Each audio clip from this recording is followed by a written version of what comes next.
This is Made for More Living with Johnny Jennings, powered by eXp Realty. Online at madeformoreliving.com. Hey, Johnny, with the rising costs of energy from PG&E, how have you seen this impact buyers' decisions when it comes to choosing a home in Northern California that's specifically in PG&E territory? Yeah, so it's hard to describe to somebody who hasn't been living in PG&E territory if they've never dealt with, so I live in PG&E territory right now in an urban area. So this isn't rural.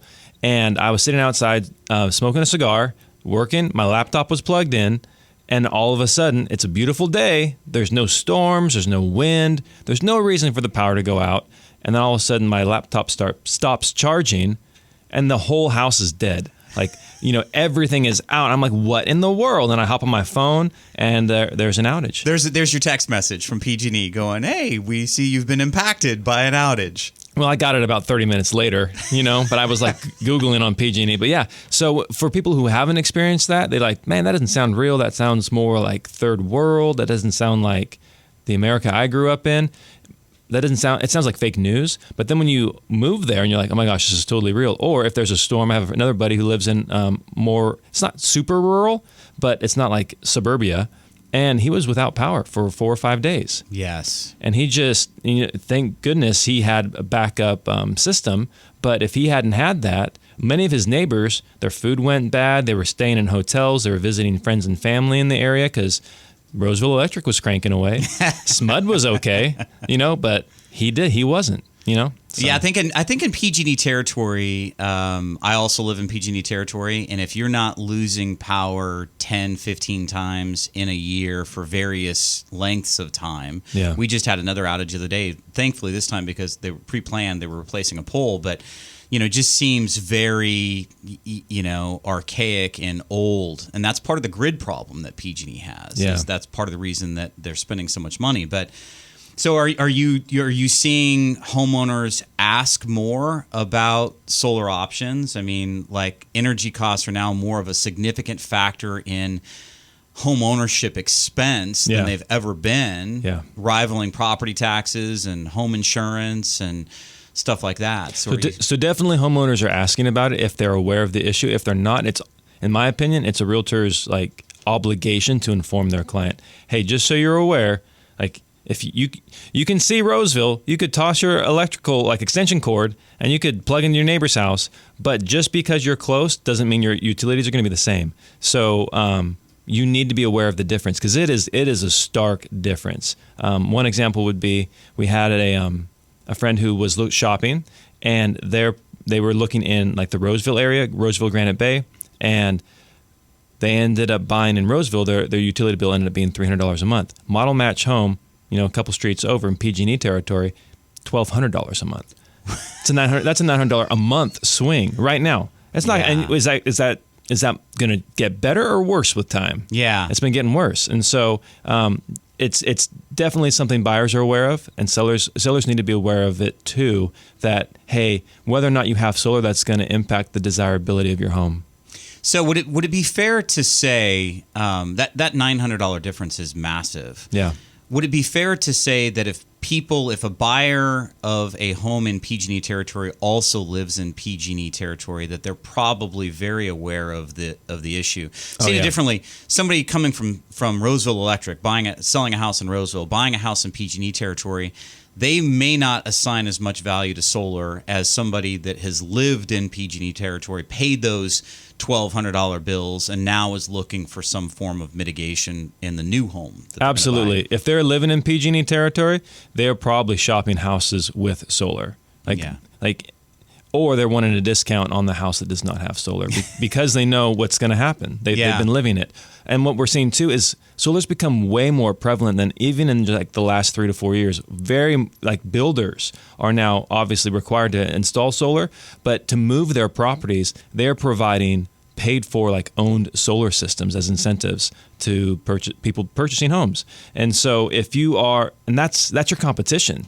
Like there are a lot of people who are reselling homes, but are now competing with the builders who are selling these paid-for solar systems. Yeah, so now you can buy your house, new construction, new solar, owned, and now effectively a substantially reduced, if not completely mitigated, utility bill. Yep. And in this time right now, especially in an inflationary time that we're seeing, where costs of goods and services and everyone's feeling the pinch. Yeah.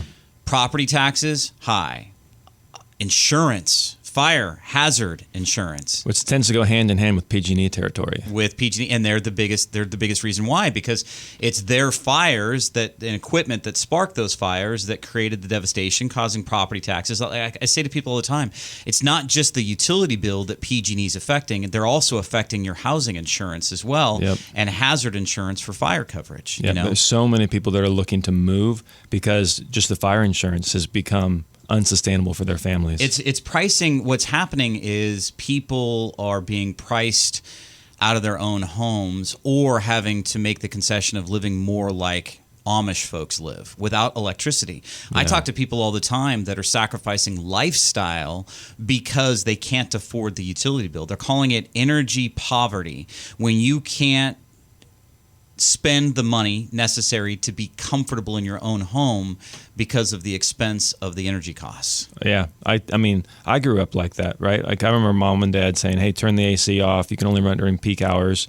And that was, 20, 25 years ago. I can't imagine you moving into an area thinking, hey, this is what, because a lot of people buy based off the monthly. Like, what's my monthly budget? And they buy and they want a fixed mortgage because then their monthly budget, that portion of it is fixed.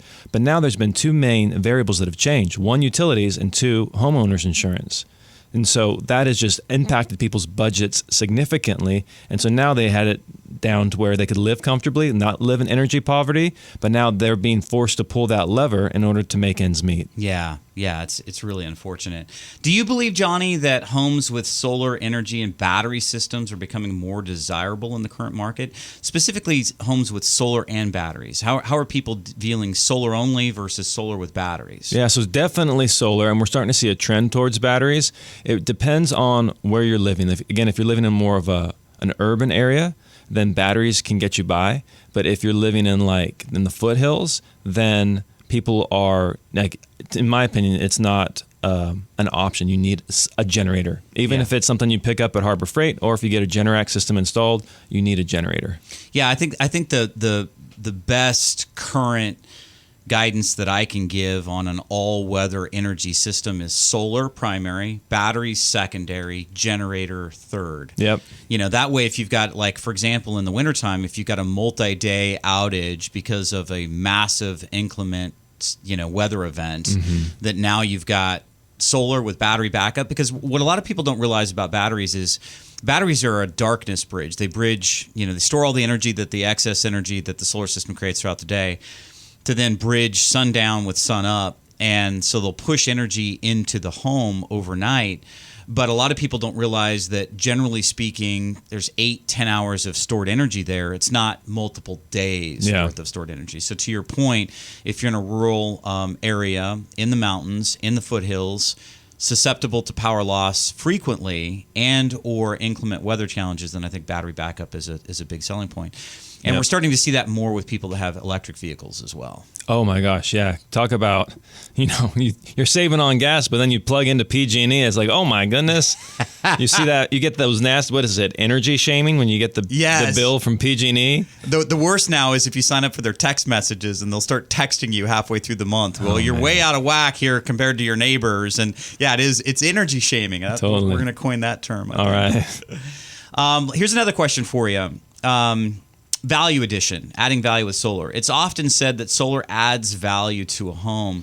From your perspective, how much weight do buyers place on solar when evaluating a property's overall value right now in this current market? Right now, in today's current market, well, it depends on who you're getting your energy from, right? If you're getting Roseville Electric, people want solar. Even people in Roseville Electric are wanting solar, but they'll reach out to solar companies, and the more reputable ones will hey, we're not going to save you a whole lot of money. It doesn't make sense. But to me, that just speaks to the desirability of solar. Even people wanting to lower their monthly utility costs, even in Roseville Electric. And so when you're trying to assign a value to it, the easiest way that I communicate to clients, like, hey, is this a good fit, or is the solar going to benefit you? Well, think about your monthly budget. People are buying the house not necessarily based on the purchase price, but on the payment, because when interest rates were two and in the 2s and 3s, prices soared, and all of a sudden interest rates came, they rose from 3 all the way up to the 7s, and all of a sudden, then you saw prices like stop rising, and so it wasn't the purchase price that was doing that; it was the monthly that was being impacted.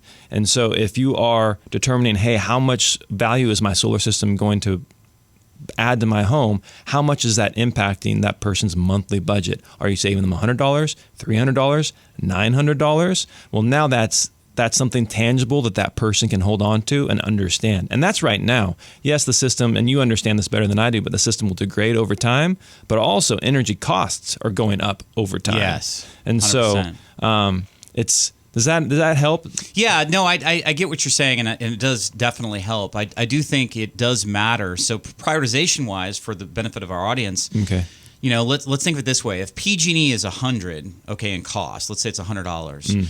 SMUD is going to be $60. Roseville Electric's going to be $25. Okay. That's kind of the cost spectrum. So to your point, if you're buying a house in Roseville territory, or for that matter, we experience this, SMUD is more similar to Edison down in Southern California. Okay. So, and then San Diego Gas and Electric is more of an equivalent of PG&E.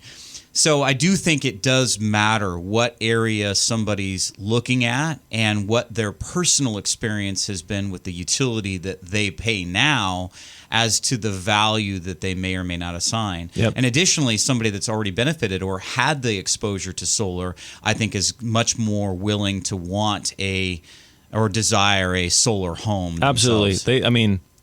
Once you have solar, you don't want to not have solar. Who wants to be 100% fully exposed, like that terrible dream you had, when you were younger as a 7-year-old kid showing up to school without any clothes on? Who wants to be fully exposed to PG&E? Oh my gosh, no. Yeah, you want to wear those clothes. I want clothes. You want to have the benefit of solar for sure. There's no question. So here's a question that I would ask. How do you assign some measure of potential value? I think everyone in our industry agrees solar adds value to a home, but everyone disagrees on how much. What are your thoughts on that?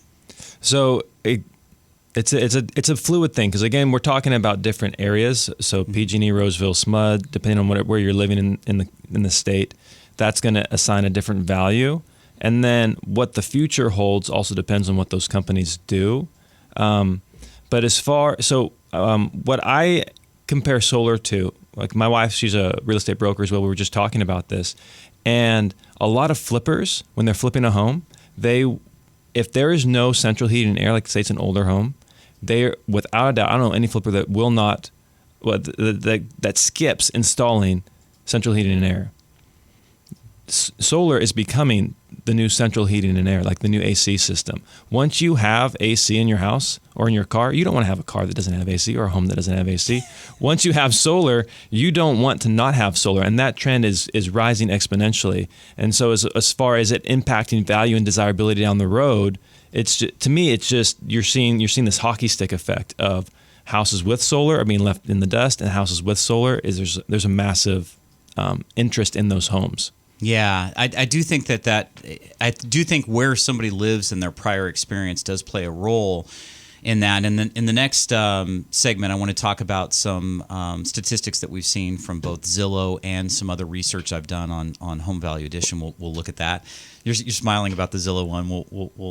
We'll dissect that one. I don't like that one a lot, but I do think that as time goes on, this is only going to be further reinforced with buyer decisions. I think the solar equation is becoming more and more commonplace with more and more transactions just because of the proliferation of it. Correct. Partly due because of 2019's building code change, but also partly due because of just the rapid rise of energy costs. Yeah, we just had a friend work with you, and their house was built prior to 2019, but they wanted solar. And so you have all these new houses being built, thousands of new homes being built with solar, and then you have thousands of pre-existing homes that are adding solar.